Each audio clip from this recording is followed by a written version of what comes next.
শুভ সকাল বন্ধুরা।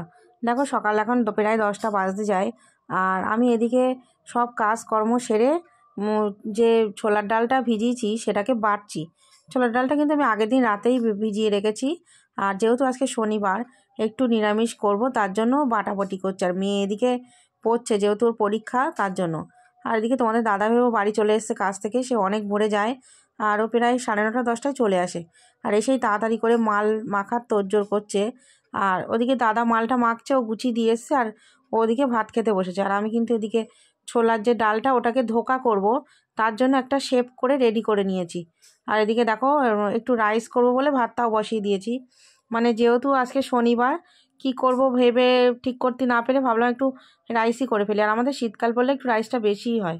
আর দেখো এদিকে রাইসটা কিন্তু প্রায় কমপ্লিট হয়ে গেছে, আর ধোকাটাকে একটু ফোটাতে হবে, তার জন্য আমি নামিয়ে রেখেছি। রাইসটা করে তারপরে করব। আর এদিকে দেখো আমাদের মালও ভাজা হয়ে গেছে, দুপুরবেলা খেতেও বসে গেছি।